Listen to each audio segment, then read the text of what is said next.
Alright, so in this video we're going to talk about the other formula you can write with sequences. You've already learned, hopefully, through the other videos how to do the recursive formula, but this explicit formula is helpful because if, for instance, I am, in the red example down here, looking for the 50th term, right now, recursively, you know how to find the next term. So recursive helps you find the next term. So if I knew, like, maybe this is 2, 4, 6, I know I could go and recursively say I'm adding 2 and find 8. Then I could add 2 again and find 10, so on.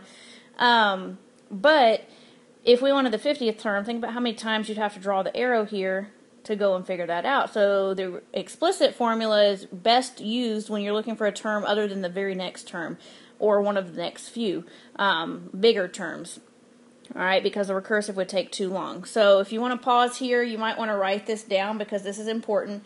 So see if you can get this, and then unpause it when you're done writing. This is just the general form, and again, I'm going to show you examples, but just in case you want to write it down somewhere, have it handy.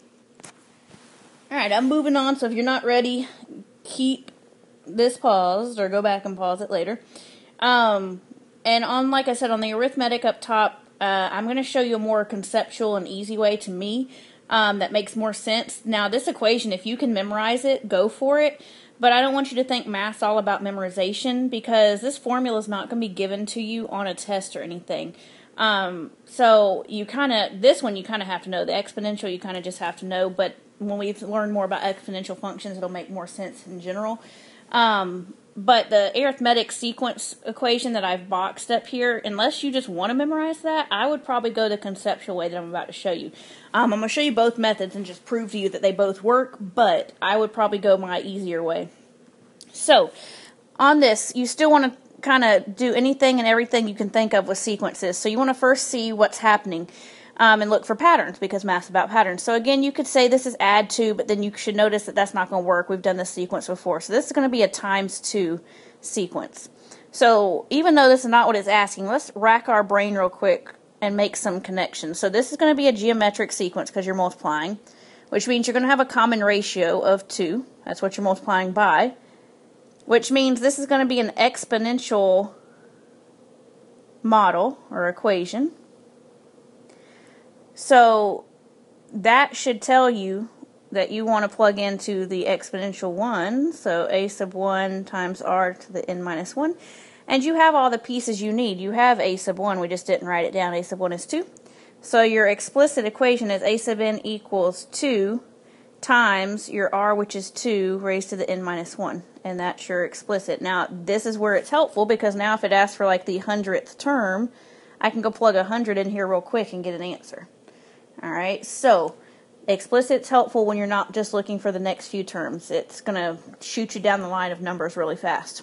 Alright, so on this one, you could say it's subtracting 9.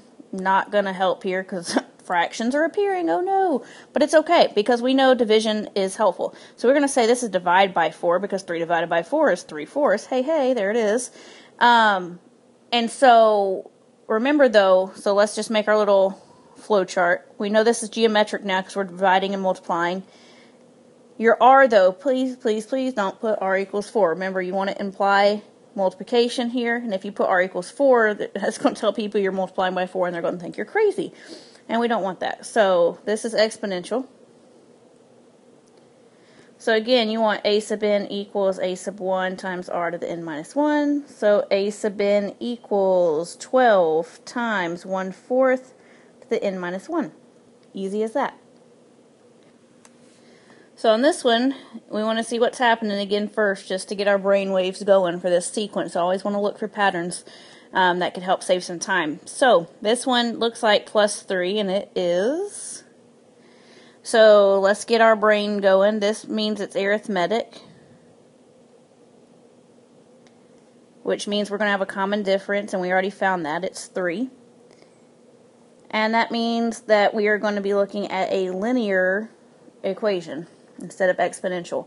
Now, as far as the equation goes, let me do some side work for you just to prove that this will work.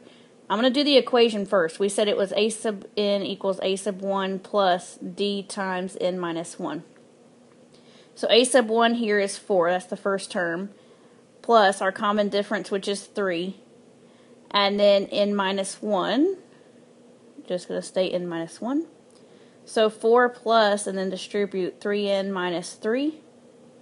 Then you've got 3n plus 1. So a sub n equals 3n plus 1. That should be the equation. And you see it's linear. It's got a slope. It's got a y-intercept. We're just using n's instead of x's and y's.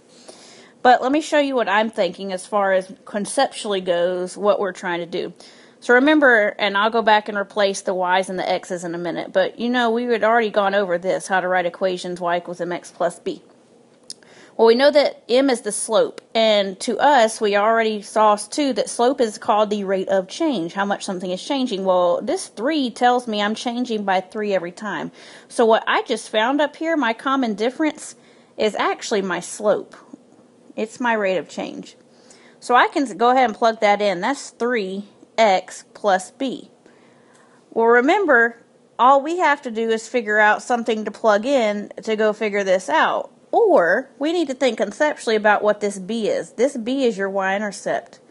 Well, recall from those other videos we watched, y-intercepts happen when x is 0. It's 0 some number. Well, as far as sequences go, the x is now the n. Remember, we're calling n up here, and the y is a sub n. So we're looking for when the sequence number is 0. That means we got to go back to 0. We practiced this too. So this is the first, second, third, fourth. We need the 0 term. So to go back, I need to minus 3 instead of add 3, so that's going to be 1. So my 0 term, or my y-intercept, look at it, 0, 1, that's a point, is 1. So this is y equals 3x plus 1. Same thing we just found. We're just going to go replace the y's and the x's with some sequence notation. Alright, so I don't care which way, they're both giving you the same answer. But again, if you can't remember this formula, it's actually a version of point slope. It's just got some different variables floating around. Go back to conceptually. Think about this as a table of values. Alright, a points. So a 0.14 would be on the line, 2, 7. And you can go figure this out. Alright, so let's try another one. So we're going down by 12, minus 12, minus 12, minus 12. Arithmetic. Common difference of negative 12. Make sure you got the negative. This is linear.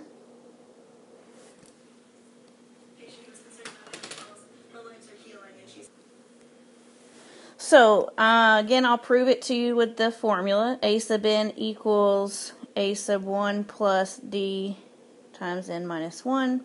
So a sub 1 here is 24 plus a negative 12 n minus 1. So this would be 24 minus 12n plus 12. So negative 2n, plus 36.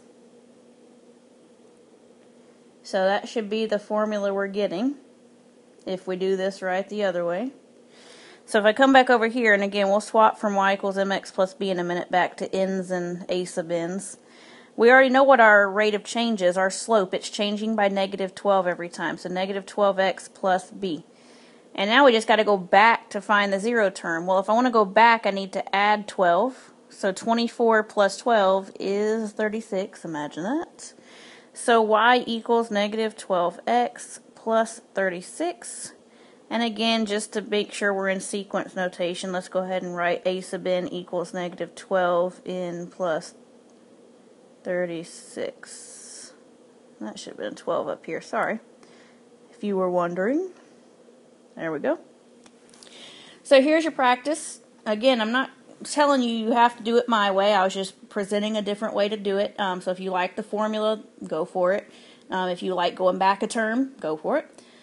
Just as long as you get it right and understand what you're doing. So, write the explicit formula for each and then use it to find the 100th term. Just trying to push in your head that the explicit formula is useful when you're looking for long, long away terms from where you are looking at currently. So right now, I've started you at the very beginning of this sequence. I want you to go to the 100th spot in these sequences and find what these numbers are. So pause the video, come back in a few minutes, and check your answers.